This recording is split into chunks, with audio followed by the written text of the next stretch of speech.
네,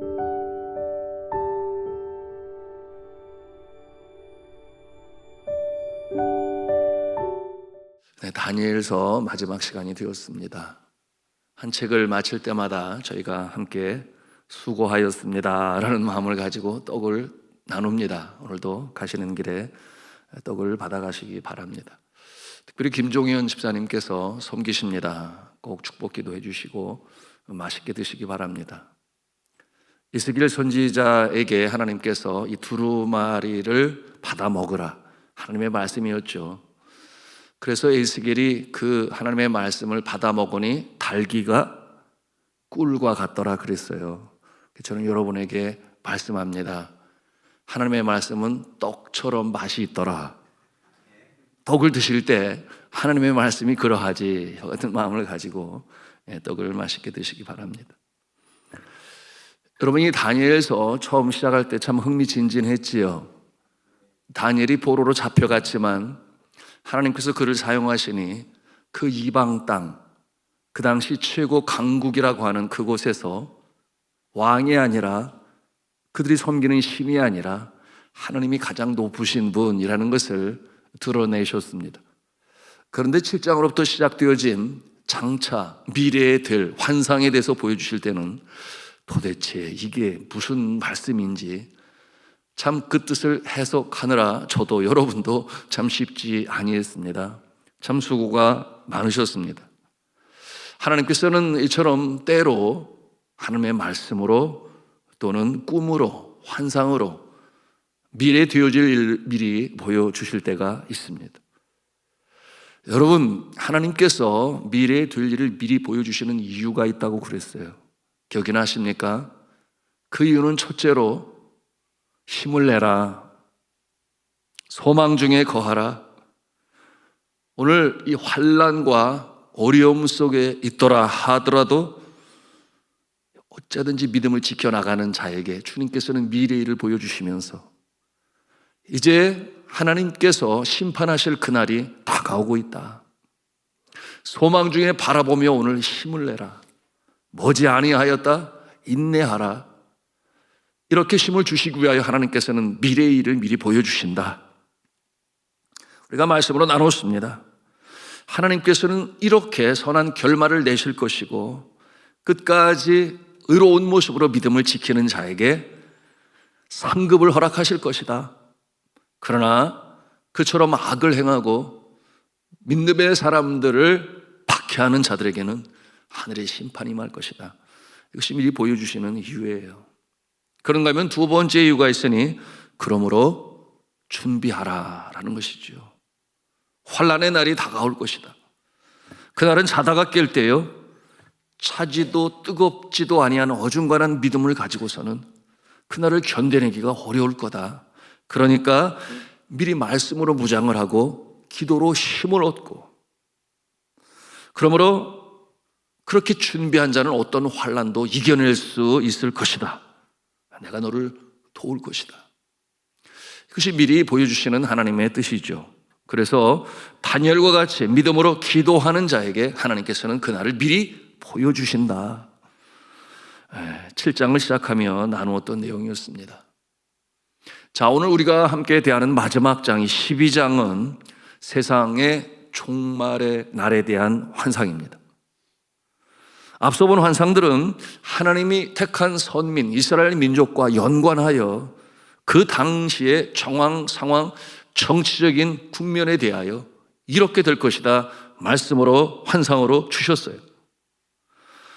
여러분, 그 의미가 있었으니, 목적이 있었으니 강대한 제국들의 흥망성쇠가 누구에게 달려있는가?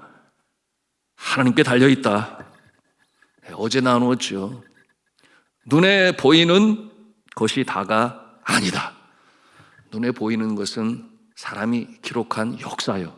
그러나 눈에 보이지 아니한 것이 있으니 그 역사를 주관하시고 다스리신 하나님의 손길, 그것이 배후에 역사하고 있다. 하나님의 주권에 대해서 우리가 11장을 통해 나누었습니다. 자, 한 나라의 통치자와 통치자의 모습이 하나님의 이 창조 질서, 그 질서에 부합하면 그 나라는 오랫동안 존속합니다. 그런데 하나님께서 창조시에 목적하시고 이루어 가시는 이 하나님의 나라, 그 방향성에 위배되면 하나님께서 가만히 두시지 아니하신다 나눈 내용이에요.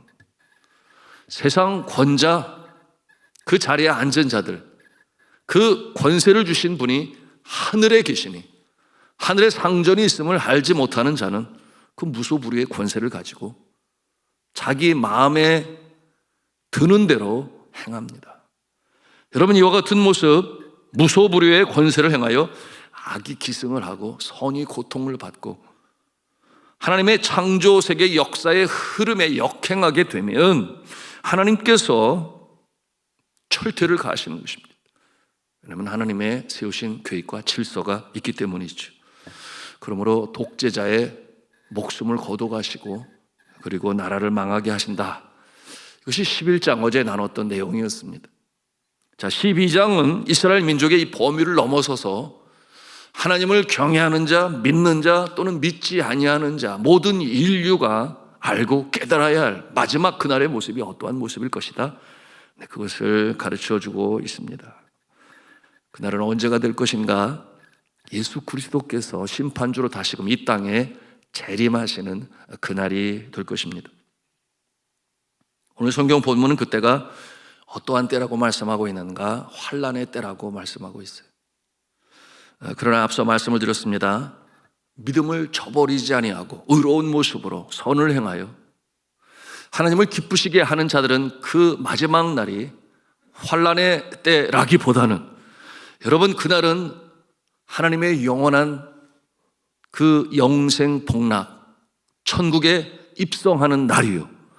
여러분, 새로운 시대, 그러므로 신천신지 새하늘 새 땅의 출발을 알리는 날이기도 할 것입니다. 그러나 반대로 믿음이 어중간하고 또는 믿지 아니하고, 여러분, 이와 같은 모습들은 이 환난을 통해서 두 모습으로 나타나겠죠. 각성하여 주님 앞에 돌아오는 모습이 있는가 하면 그러지 못하여 영벌에 들어가는 그 심판을 면치 못하는 환난의 때가 될 것입니다. 자, 이처럼 그 마지막 날, 주님이 재림하시는 날, 심판주로 오시는 날을 오늘 21세기 초를 살아가는 사람들은 학수고대하며 기다릴까요? 고개를 끄덕이시는 분들이 계시는데 대부분은 주님 오시면 안 되는데, 아직 준비 안 됐는데, 갑자기 오시면 안 되는데, 또 어떤 분은 이제 먹고 살만한데, 또는 건강 100세 시대라고 부르는데 주님 너무 빨리 오시면 안 되는데, 이런 생각 가지고 계신 분도 있을 거예요. 여러분, 우리는 생각합니다. 오늘날 이 시대에 여전히 예수 믿는 이유로 말미암아 핍박을 당하는 자들, 박해를 당하는 자들, 가깝게는 나 혼자 예수 믿는 집안에서 여러분 차별대우 당하고 힘들어하며, 그러기에 오늘도 기도하는 가정 선교사들의 모습은 얼마나 그 마음이 힘들까요? 가깝게 북한의 감호소에 갇혀서 믿음이 다르다는 이유로, 그래서 총살령을 기다리고 있는 자들은 어떠한 생각을 가질까요? 하나님, 언제까지입니까? 언제까지 참으십니까? 마라나타 주 예수여, 어서 오시옵소서. 오셔서 이 약한 세상을 심판하옵소서. 얼마나 그들은 학수고대하며 이 마지막 날, 심판의 날, 주님이 오실 그날을 기다릴까요? 우리는 생각할 수 있어야 하겠습니다. 말세에 일어나게 될 현상, 12장 1절 말씀 뭐라고 그랬어요? 우리 같이 읽도록 하겠습니다. 12장 1절입니다. 시작. 그때에 내 민족을 호위하는 큰 군주 미가엘이 일어날 것이요, 또 환란이 있으리니 이는 개국 이래로 그때까지 없던 환란일 것이며, 그때에 내 백성 중 책에 기록된 모든 자가 구원을 받을 것이라. 아멘. 자, 이 말씀을 통해서 우리는 알 수가 있습니다. 세상 마지막 날, 주께서 재림하시는 날, 그 모습은 어떠한 모습인가? 첫째, 한 음성으로 하겠습니다. 환란이 있을 것이다. 하나님께서는 이 환상을 통하여 다니엘에게 말씀하시는 거예요. 또 환란이 있으리니 이는 개국 이래로 그때까지 없었던 큰 환란이 될 것이다. 여러분, 예수 그리스도께서도 친히 말씀하시지 아니하셨나요? 마지막 때의 모습, 마태복음 24장 21절에 주님이 말씀하십니다. 이는 그때에 큰 환란이 있겠습니다. 창세로부터 지금까지 이런 환란이 없었고 후에도 없으리라. 그러므로 우리가 어떻게 해야 하겠습니까? 앞서 말씀을 드린 대로 준비해야 합니다. 말씀으로 무장을 하고 기도로 힘을 얻고 환란의 때가 임하여도 흔들림이 없는 믿음으로, 그리고 오늘을 살아갈 때 빛 가운데 서 있어야 하며 여러분 어둠 가운데 다니지 말아야 하며 선을 행하고 순종함으로 언제 오실지 모르는 주님을 맞기 위해 깨어 있어야 한다. 영적으로 깨어 있어야 한다. 도적같이 임하실 주님이라 그랬어요. 여러분 준비하고 깨어 있으시기를 주님의 이름으로 축복합니다. 그런가 하면 이 환란의 때 마지막 날에 어떤 모습인가? 두 번째, 오늘 말씀을 통해서 배웁니다. 한 음성으로 합니다. 하나님의 나라에 들어가는 구원이 있습니다. 하나님의 나라에 들어가는 구원이 있습니다. 1절 말씀 후반부에 여러분 보시면 뭐라고 그랬어요? 그때에 내 백성 중 책에 기록된 모든 자가 구원을 받을 것이니라, 이렇게 말씀하고 있어요. 환란이 있다고 해서 모든 것이 끝난 것이 아니다 말씀을 드렸습니다. 그것은 참된 시작을 위한 끝이라. 참된 시작을 위한 끝. 하나님을 멀리 떠나 죄악 가운데 산 자들은 심판이 있을 것이요 영원한 무저갱에 들어가는 데다. 요한계시록도 말씀하죠. 환란 중에도 믿음을 지킨 자들은 구원의 날이 됩니다. 주인의 즐거움에 참여하는 날이 되고 종말은 그처럼 신천신지의 모습이 되는 것입니다. 그들은 누구인가? 그처럼 하나님의 나라에 들어가는 자들은 오늘 말씀해 보니 생명책에 기록된 자라, 그렇게 말씀하고 있습니다. 그 책에는 이 하나님의 나라에 들어갈 자의 이름이 적혀 있다. 여러분 이와 같은 모습은 마태복음 7장 21절 이하에 예수 그리스도께서 말씀하셨습니다. 나더러 주여 주여 하는 자마다 천국에 들어갈 것이 아니요 다만 하늘에 계신 내 아버지의 뜻대로 행하는 자라야 들어갈 수 있다, 이렇게 주님께서 말씀하셨어요. 신실한 믿음의 소유자와 믿음의 실천자들만이 그 생명책에 이름이 기록된다라는 것이죠. 그러므로 우리는 오늘도 생각할 수 있어야 됩니다. 그 생명책에 나의 이름이 기록되어 있을까? 여러분 우리 자신을 돌아보며 나는 그 믿음 가운데 서 있는가? 우리의 신앙을 점검해 볼 수 있어야 합니다. 사도 바울 같은 믿음의 사람도 고린도전서 9장 27절에 이렇게 고백을 해요. 내가 내 몸을 쳐 복종하게 함은 내가 남에게 전파한 후에 자신이 도리어 버림을 당할까 두려워함이로다. 자신을 생각하며 그렇게 고백을 했습니다. 자, 세 번째로 우리 한음성화를 하겠습니다. 신령한 부활체로 변화하는 부활이 있습니다. 신령한 부활체로 부활하는 부활이 있습니다. 신령한 부활체로 변화하는 부활. 여러분 이와 같은 모습이 말세에 있을 것이다 라는 것이에요. 오늘 본문 2절 말씀을 같이 읽도록 하겠습니다. 2절 말씀 같이 읽습니다. 시작. 땅의 티끌 가운데서 자는 자 중에서 많은 사람이 깨어나 영생을 받는 자도 있겠고 수치를 당하여서 영원히 부끄러움을 당할 자도 있을 것이며, 땅의 티끌 가운데서 자는 자들 중에 많은 자들이 일어날 것이다, 이렇게 말씀하고 있습니다. 여러분 땅의 티끌 가운데 자는 자, 그들이 누구겠습니까? 죽어서 흙으로 돌아간 자들. 이 땅에 그 몸이 있지 아니하고 흙이 된 모습. 사람이 흙으로 지었으니 흙으로 돌아간다. 너무나 당연한 것인데요. 그런데 이와 같은 모습을 성경에서는 자는 자라고 그렇게 표현을 하죠. 그런데 깨어난다는 거예요. 다시 말하면 부활한다는 것입니다.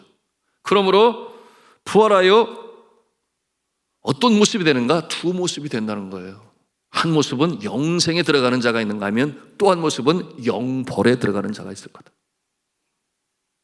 그러므로 우리가 알아야 합니다. 부활은 믿음의 사람만 부활하는 게 아니구나. 믿지 않고 죽은 자도 주님 오시는 그날에 부활하는구나. 그런데 부활하는 목적이 무엇인가? 심판을 받음으로 말미암아. 의인은 영생에, 악인은 영벌에 들어가게 하기 위하여 부활시키시는구나. 여러분, 이와 같은 모습을 보면서 생각할 수 있어야 되는데요, 어떠한 자들은 그렇게 생각을 해요. 죽으면 다 끝이지. 죽으면 뭐가 있어. 흙이 돼버리고 나면 다 없어지는 거 아닌가? 그러니 선하게 산 사람이나 악하게 산 사람이나 다 일반이지 뭐, 이렇게 생각하는 사람들. 여러분, 그게 누구의 생각이에요? 자신의 생각이에요. 그러나 진리의 말씀은 그렇게 말씀하지 않습니다. 영원한 진리의 말씀은 우리에게 알려줍니다. 우리의 영혼의 장막인 몸이 무너지면, 죽으면 그것이 끝이 아니라는 거예요.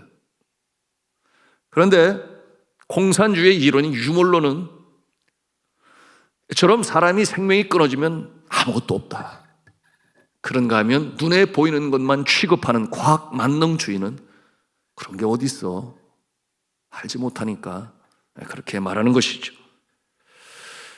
여러분, 우리가 알아야 되겠습니다. 선한 자도 악한 자도 주님 오시는 그날에 부활합니다.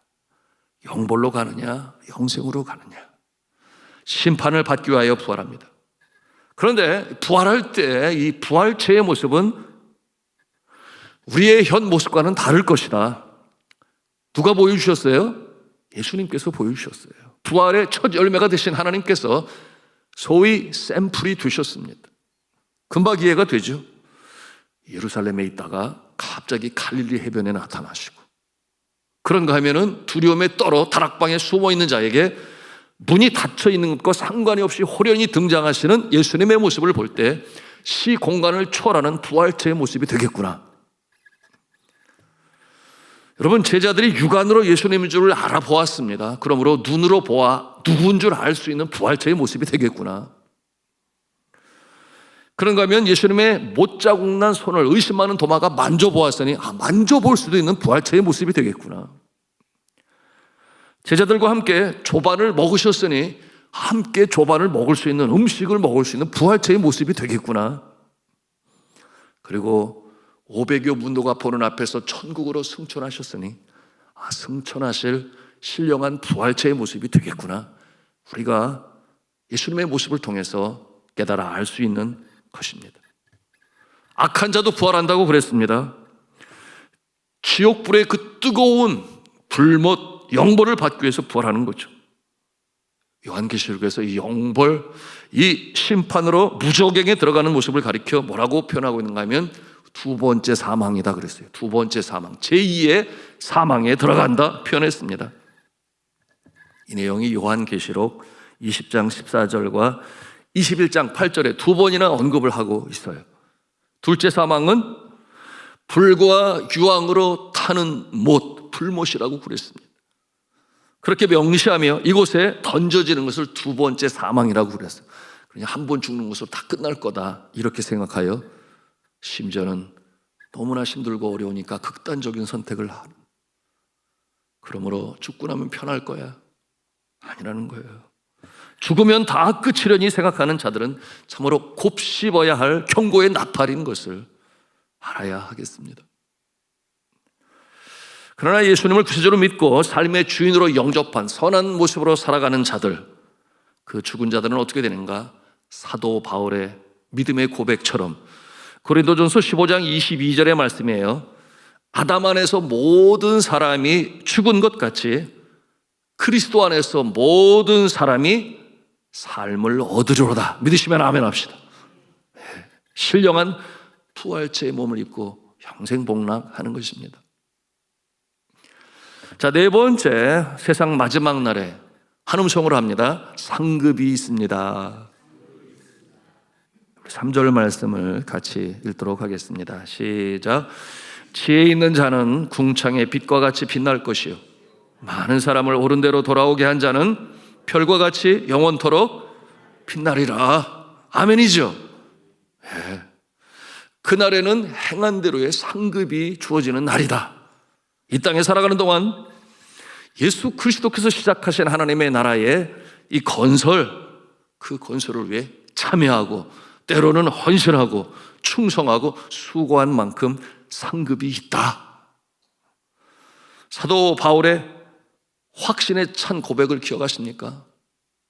이제 주님 만날 그날이 가까움을 보며 그가 마지막으로 감옥에서 기록한 서신이 디모데 후서 아니겠습니까? 그 디모데 후서에서 4장 8절에 이렇게 선언을 했어요. 이제 후로는 나를 위하여 의의 면류관이 예비되었으므로 주 곧 의로우신 재판장이 그날에 내게 주실 것이며 내게만 아니라 주의 나타나심을 사모하는 모든 자에게도 니라, 이렇게 말씀하셨어요.